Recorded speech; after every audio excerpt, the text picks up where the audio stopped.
everyone, welcome back to Elevator Pitch. My name's Cody. I'm Tim. And this is, the elevator and the stuff and the ricketiness of the elevator that Tim's... Yeah, I forgot to do it. It's been a while. It's been a while. Yeah, rickety elevator. It's going to break down here in a second, and then you're going to hear some pitches. Old rickety. Chicka, chicka, all the sound effects that I don't know how to do correctly. Yeah, so we had to take a break because life got in the way. Yeah, work. I mean, it was only a week, but work, life, it's a week and maybe some change because it's just coming out a little later than we normally put it out. Yeah, this will be out Tuesday at some point. Whatever. We're keeping it loosey goosey, guys. This is a hobby. Yeah, look, to be real, I don't think we ever specifically said it was 100% coming out Monday nights at midnight or Tuesday mornings at midnight or whatever. I think that's just a stipulation we put. I'm pretty sure that's just a us thing, but it's just gonna we were gonna try once a week. Listen, we are. I think we're both slightly perfectionists, and if we're like, we're not gonna come out at midnight, we might as well not do. Yeah, it's happened. I'm not gonna lie to you. Yeah. But yeah, so this is a podcast where we pitch new ideas for either existing media, as in sequels to those medias, or converting other medias into other things. I don't know. Today, we're gonna pitch our ideas for our thoughts on a new Star Wars game. Jedi Survivor just came out. I've been playing it. I streamed about half of it. It's phenomenal. Pretty dope. It's absolutely phenomenal. From what I've played so far, I haven't played a whole lot of it. Yeah, so we figured, let's do a new Star Wars game. There's really nothing to talk about plot-wise because this is a new thing. Yeah, Star Wars. Star Wars, space wizards and force magic and, Captain Kirk. No, I'm just kidding. That was just a trigger people. Oh. If y'all knew how big of a Star Wars nerd I was, you'd know that was a joke.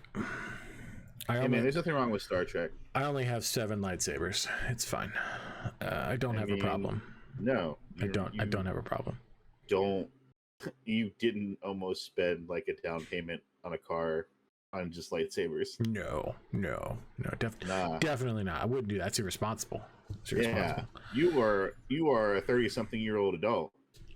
I have responsibilities. I would not do this. You have sponsorability. Anyway, you have a career. Yeah, I have a career. So yeah, I think we'll just hop into it. Let's just jump. Let's just do it. So I'll go first. Yeah. I predict this is going to be a somewhat shorter episode. I think any episode where we pitch a video game idea, it's probably going to be shorter than the normal ones. Yeah, because we're not going to spend, like I said at the beginning, this is a hobby for us. We're doing this for funsies. We're not no monetary value in this for us. No. We just do it because we like to do it. So we don't have the really time to just sit down and let me plan out a whole entire video game. So a movie and TV show, we can get a little bit more into the story depth stuff. But when it comes to a video game, when you're talking about gameplay mechanics, there's really not a whole lot, really long-winded discussion on them. Hey, you shoot laser beams. No, because for instance, we're planning for the future. I'll just go ahead and tell you, we're planning on turning one of our favorite book series into a movie/TV show. Into the movie/TV show. Book series is Pendragon. And so I've already read through, we both read through all of it, but I've reread through the first 2 already.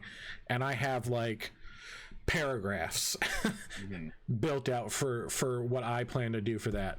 But that's because I did it as I was reading the book. Right? Yeah. Some of these are going to be a little longer. Some of these are going to be a little longer. It's fine. Again, I think we're just setting these expectations on ourselves. Absolutely. If you like our show, you like our show. You won't care how long it is. Yeah. So anyway, that being said, this is probably going to be a little shorter of an episode. It is what it is. So every time we say that, I feel like we always go 45, 50 minutes. Yeah, but compared to the rest of them, that's shorter. I mean, shoot, the Star Wars movie was like a 2-hour episode. That's because you spent an hour of it talking about the Star Wars plotline. I regret nothing. I regret nothing. In fact, if you want to know the plotline of Star Wars, and here we go. Pause this, go listen to that episode, and then come back and watch this. It was about an hour of me just ranting about Star Wars. You got into detail. Woo! All right, so for my game, I have come up with a open world. I guess it's technically an RPG, based on a Mandalorian, and I've entitled it Mandalorian Odyssey: Rise of the New Republic. Oh. It's set after the events of the Rise of Skywalker. Mm-hmm. I haven't decided really if it takes place like before, after, or during my movie idea. I kind of want to say it's like before, at least a few years before, or maybe like right before the movie. But essentially it follows a Mandalorian, you know, basically, you know, doing Mandalorian things, but like as a bounty hunter, right? You know, we all know Mandalorians, they do stuff and they bounty hunt. He's navigating the galaxy. I'm going to give the complete wide range of customization to the player. They can make their guy, gal, alien, whatever they want to look like, however they want it to look. Because really, I almost left that out, but I kind of like the idea of the Mando taking their helmet off. Yeah, isn't that just a specific sect? It's a really specific thing, and I don't love it. So I kind of want your character to be able to take their helmet off. So, I want to give tons of customization. I want you to be able to paint your armor, add to it, change the designs of it. Yeah. Like, I mean, like the amount of customization that goes in like a Need for Speed game, it's going to go into this for your armor. Okay. All right. The game's going to start with the Mandalorian on like a remote planet. They're going to receive a distress signal from like an old friend, whether it's another Ando or just somebody they know. Haven't decided. Well, that's down the road. So the friend has information on the whereabouts of a new rogue leader of the First Order, because again, and the way I set up my movie was that like it's ridiculous to think that the First Order is just gone. Yeah, like they weren't all just in one place. There were First Order people everywhere. So kind of like in the Mandalorian show, how like the Empire, though destroyed, the Emperor's dead, the Empire was still around. Like, okay. Moff Gideon was still there doing things. Thrawn is still around doing things. So, like, it stands to reason that the First Order is still out there. So, anyway, the friend has information on the whereabouts of a new leader. So, that's how the game starts. You go out to find your friend and get the info. I think the game being open world is going to allow for like a ton of exploration, tons of planets to visit, kind of like Jedi Survivor. But where Jedi Survivor is more like there's like one big open world, and then the rest of the worlds are kind of hallways, cloaked as large areas. I kind of want it to be where every planet is a large area. Okay. I don't want too many hallways. Like, I think there will be some hallways, like quote unquote dungeons, if you will, throughout the game. But I want the planets to be pretty open. I want weapon customization. I want you to be able to build out your guns how you want them. I want the same way you can your lightsaber and your gun in Survivor. Your armor. I want the players to be able to buy a ship and customize that ship however they want, so that you get that feeling of ownership, like, oh yeah, this is my ship, right? This is my, I'm a Mandalorian, this is my ship. Same amount of customization to the ship that you can do for your armor. I think the easiest way to do side quests is bounties. Yeah, because those are really easy to do. I think it's just real easy, and the bounties will take you to different locations throughout the galaxy. They'll range from low-level thugs to high-profile criminals, and each one's going to take different skill sets, so that it's not just like cut and dry. Like, oh, you do this thing, you get bad guy. Like everything's going to be different, which will be a lot. It'll be a lot to do. Yeah.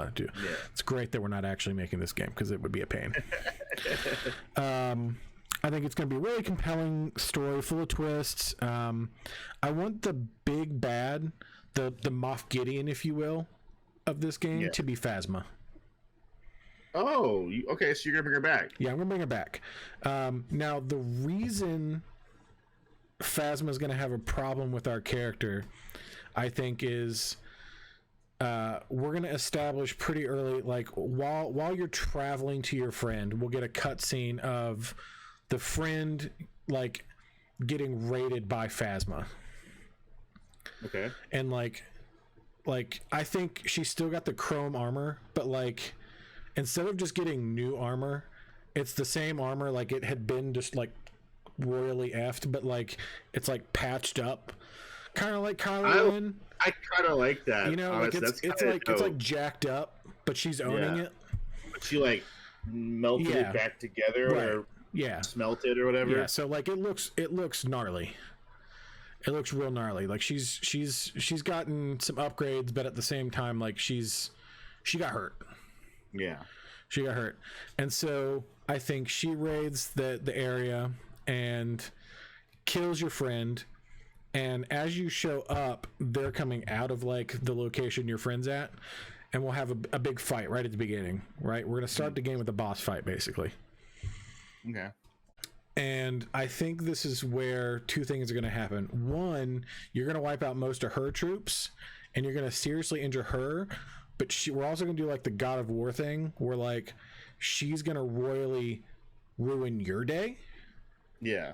And break all your shit. So that's why you have to upgrade everything. Okay. Like you're going to lose your abilities because like she fucks your armor up. Cool. Yeah. Video game tropes, like God of War 2. Yeah, absolutely. Like you start with all the cool shit. Yeah, you're like, oh man, awesome. I'm a Mandalorian, and then you fight her, and then like jetpack's gone. Your whistling birds, all your flamethrower, all that just ruined. And so now you got to do jobs to buy upgrades, and you have to like find Beskar and take it to like your sex armorer, and like maybe you have to go to Mandalore and.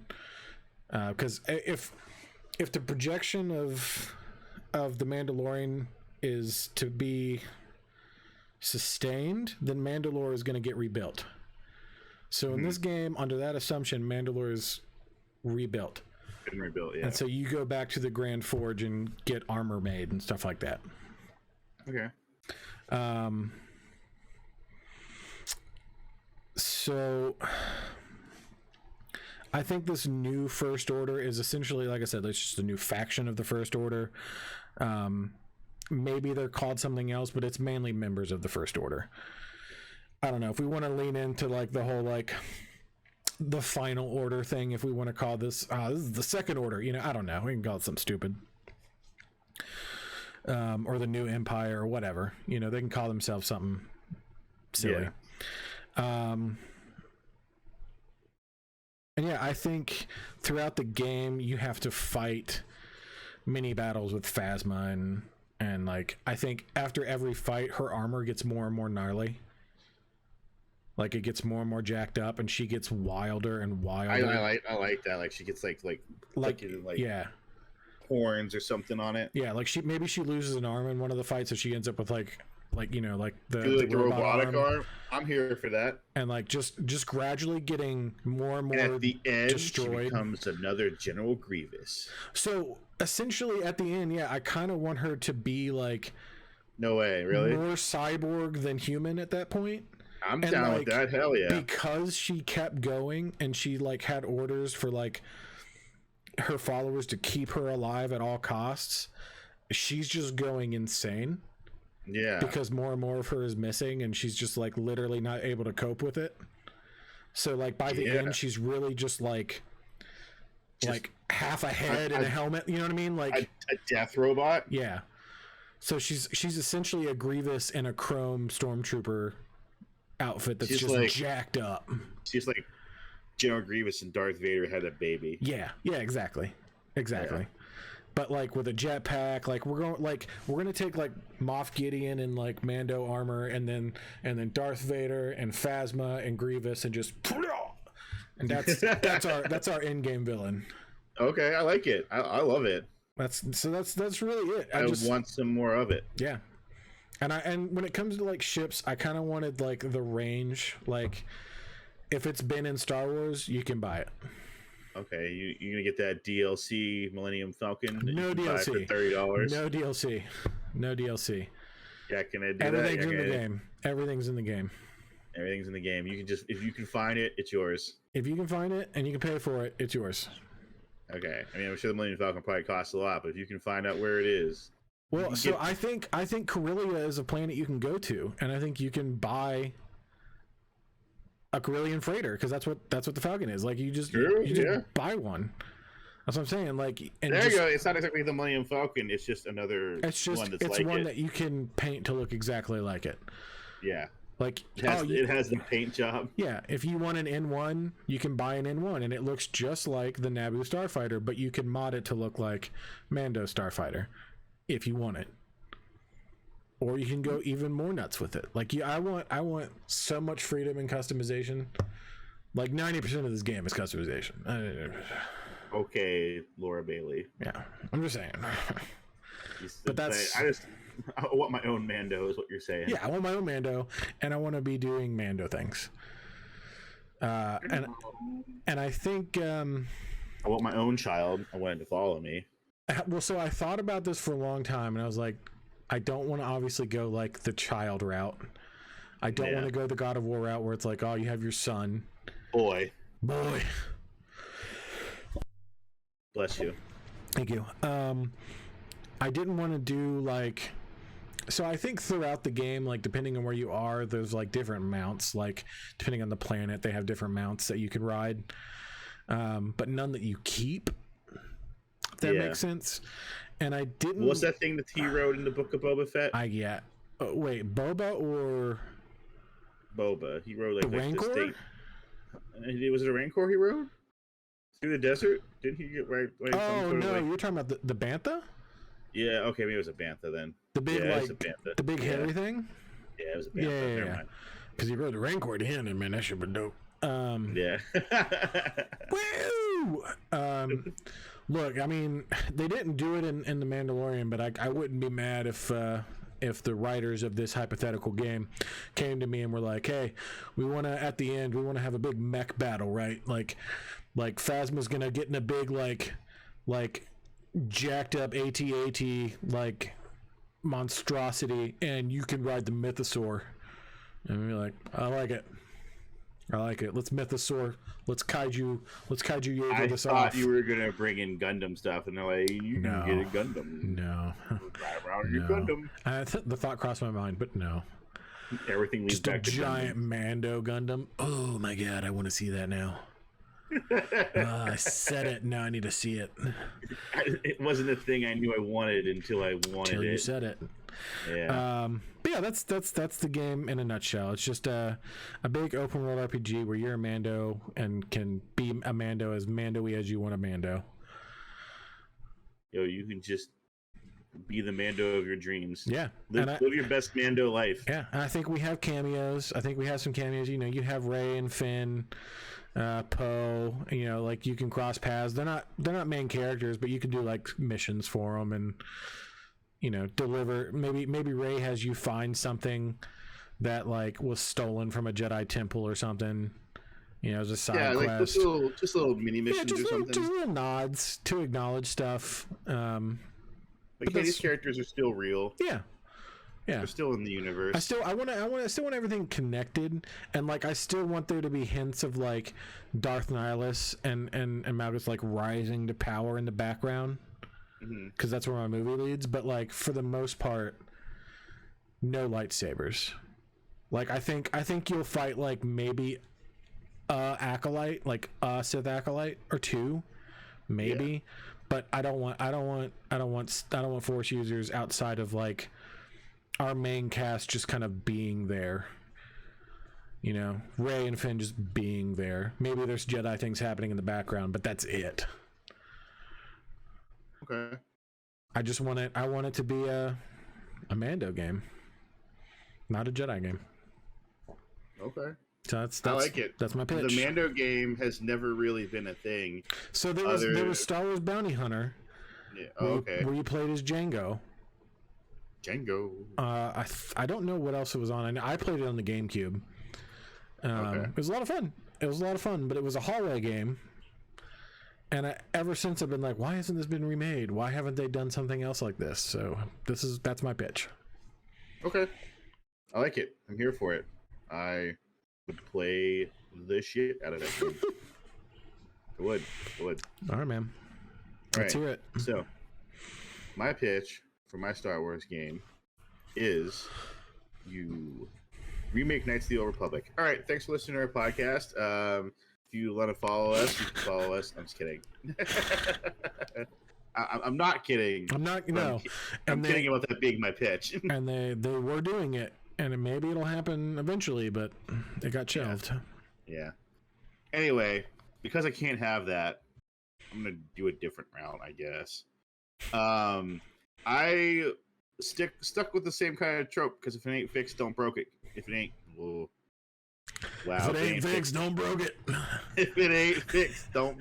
It's been a long week, you guys. You have no idea. If it ain't fixed, don't broke it. If it ain't fixed, don't broke it. I'm gonna open like a car repair shop, and that's gonna be the slogan, just right over the garage. If it ain't fixed, don't broke it. I can't believe I did that. That's spectacular. If it ain't fixed, don't broke it. Oh man, there's the episode title, everybody. If it ain't fixed, don't broke it. Oh man, if it ain't broke, don't fix it is what I meant to say.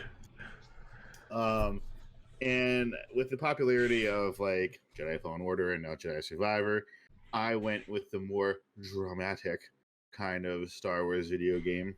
And since I can't have Knights of the Old Republic, well, I can, but not yet. Yeah. I set it back in the Old Republic times. Now you have to bear with me because I don't know a lot of lore on the Old Republic times. So some of this is just gonna be made up, but it's my own pitch, and I can do whatever the hell I want. So I'm gonna do it. Fair So game. Anyway, you play a Jedi Padawan by the name of Cassius Navarre, right? Okay. You're a Padawan. You have your little master. I didn't name the master because he kind of plays. Well, we'll go with she. They kind of play a pivotal role, but not too much. And you are on a trade ship, just kind of, he's just doing his Jedi Sentinel things where he's just protecting all these really, really important people while they're on their little mission.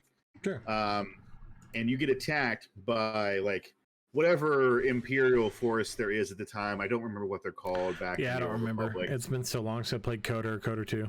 We're just going to call them Imperials as just like a generic broad term for the bad guys. So you get attacked by this Imperial group, and your ship starts exploding, and you're running through the corridors, and it's you and your Jedi Master. And essentially, this is where most of the tutorial happens during the game, where like you learn how to, because you're a Jedi, so you have to learn how to use your lightsaber and stuff like that. And as you progress to get to like where like the enemy incursion is like happening, like the ship is like it's falling down to the nearby planet. It's like this uncharted desert, like not deserted, but like this uncharted, maybe like third world like planet kind of thing. And you're falling down into the atmosphere, and the ship's all breaking apart, and maybe even does like some cool things because PlayStation 5 graphics where like the ship tears apart while you're running through things. And then I really like the scene. I can't remember what happened. It's in The Force Unleashed where like you are playing as Star Killer, and like the starship thing is falling into atmosphere. Oh, the one you pull it into atmosphere? Yeah, not the one you pull down, but the one you drive down in the atmosphere. Okay. Not the one you pull. It's like I think it's in the original Force Awakens one when you meet. I mean, Anakin does it in Revenge of the Sith.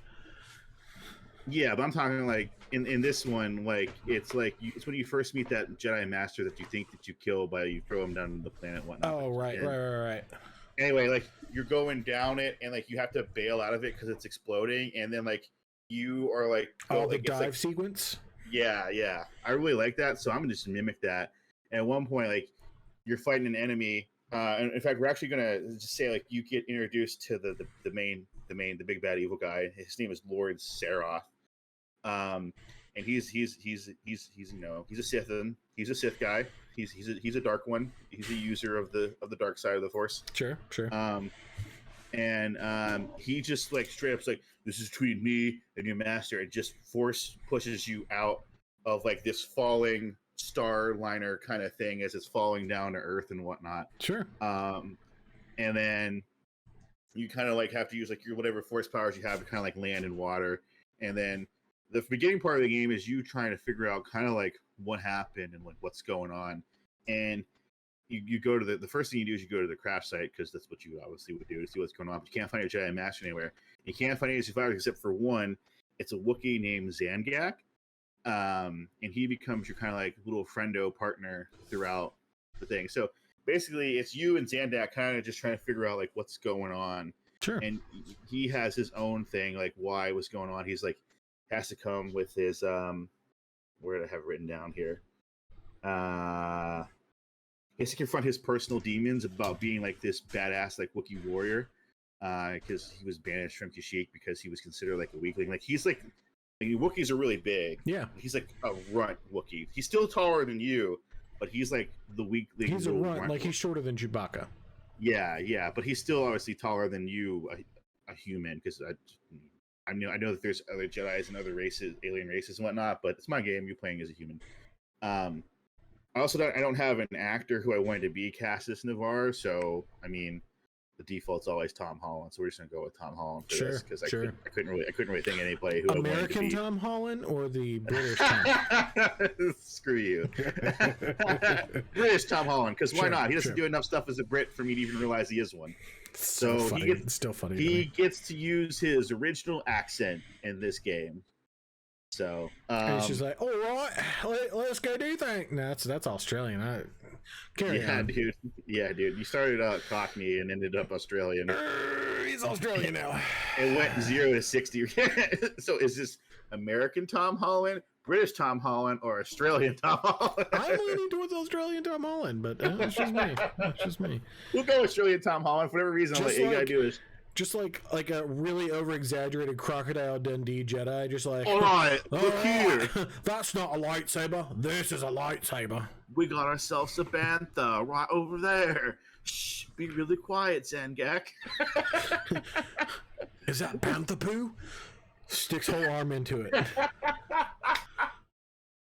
I am here for Australian Tom Holland just being like space Steve Irwin. I'm so sorry. Continue. Again, I didn't know how much I wanted it until you just said it.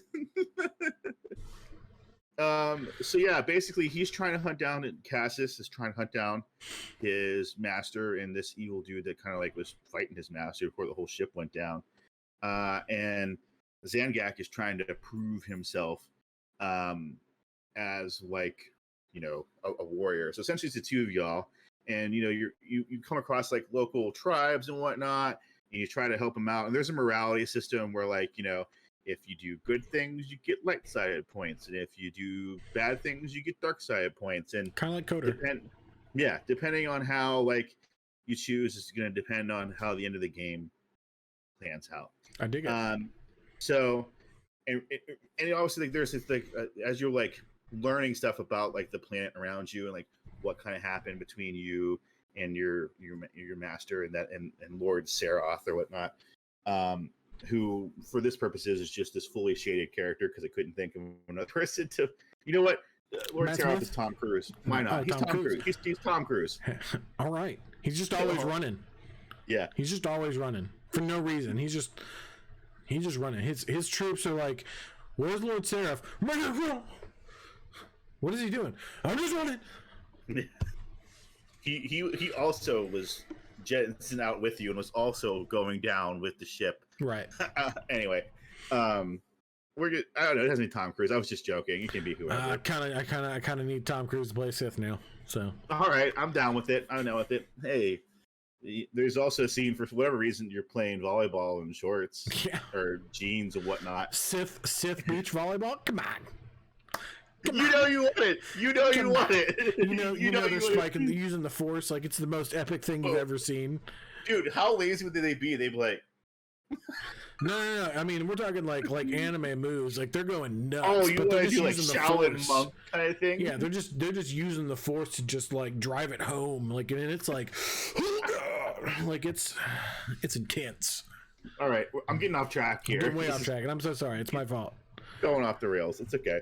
And as you're exploring the world, like it turns out to be like this really force sensitive kind of planet, whatnot, where you can like learn powers and whatnot, and you can expose like this corruption in the Jedi Order that you didn't quite know about, that may bring the Jedi Order down like to its knees, kind of thing. Essentially, it's talking about you in the long short of it, because it's going to depend on your morality. So essentially, the whole game kind of boils down to this big decision at the end, where you kind of like you come up and you find your master, and he's still kind of battling Lord Seraph. Like they've kind of been like on and off, like jumping around the planet trying to fight each other, and like he's been having like you've always been like it's like the one thing where you're always like one step behind him, sure. Like the Mario trope of like your princess is in another castle. It's like your master is in another town. Yeah.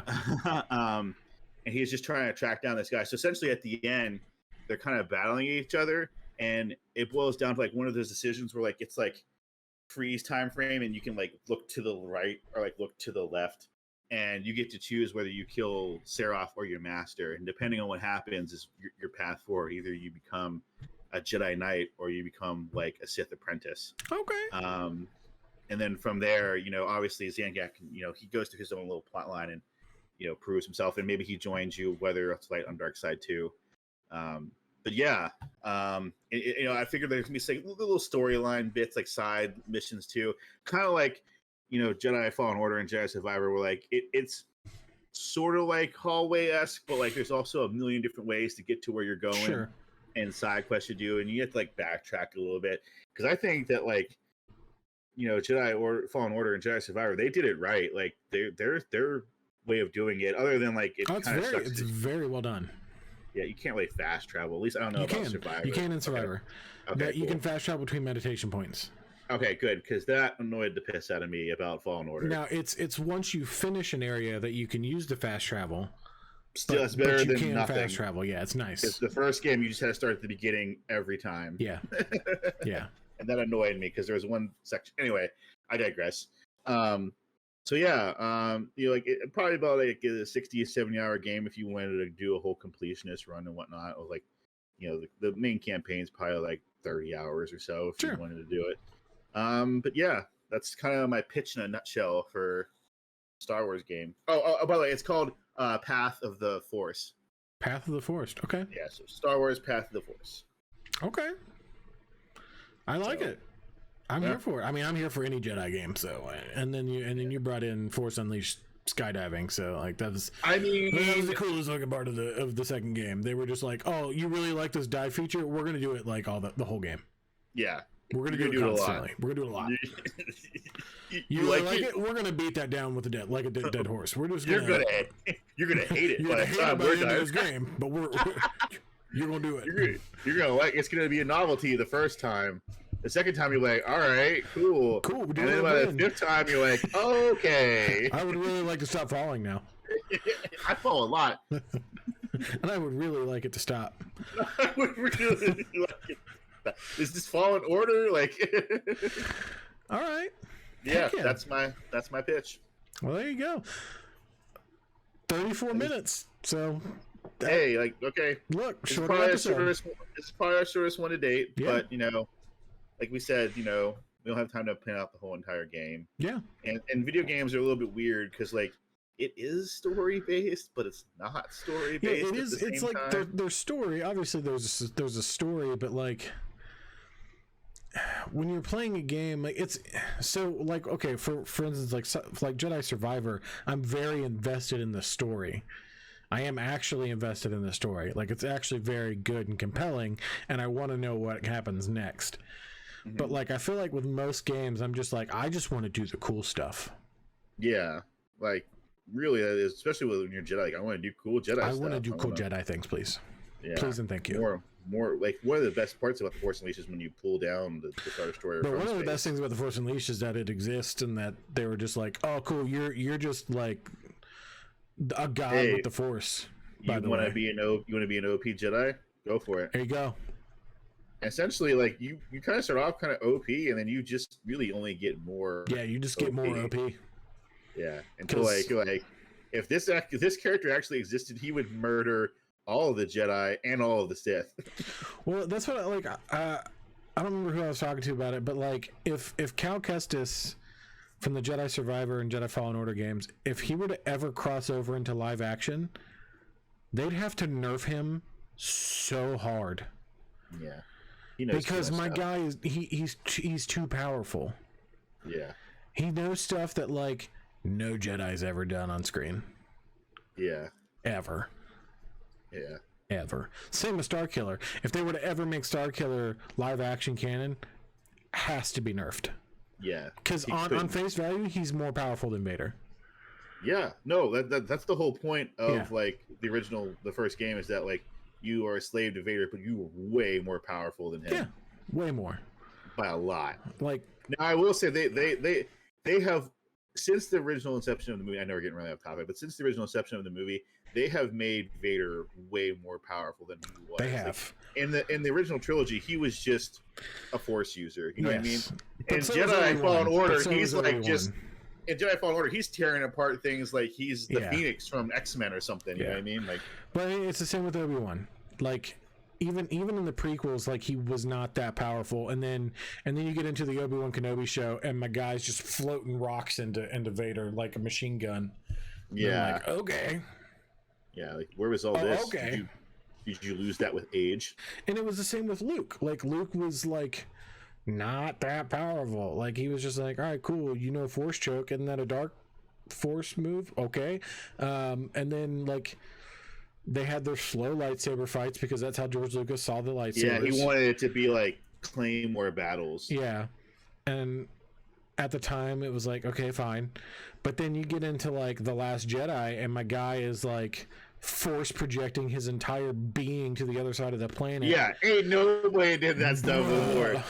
Never even heard about it until The Last Jedi. Say what you will about that movie, and it's not good. I'll say that. But yeah, that was like the Force projection thing was kind of cool. The concept is like, damn. Yeah, like when you find out that Luke's not really there, you're like, that's pretty cool. Oh yeah.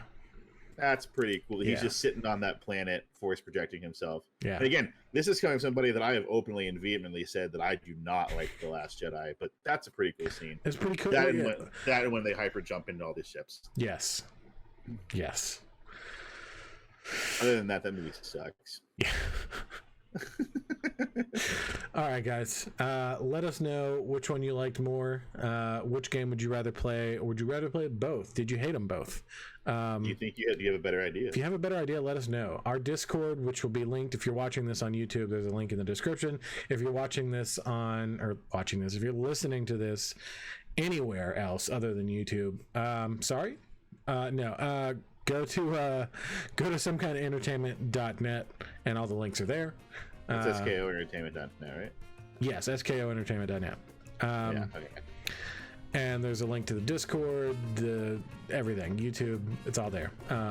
There's a link to all of our Twitch channels. Right now, I'm the only one currently streaming.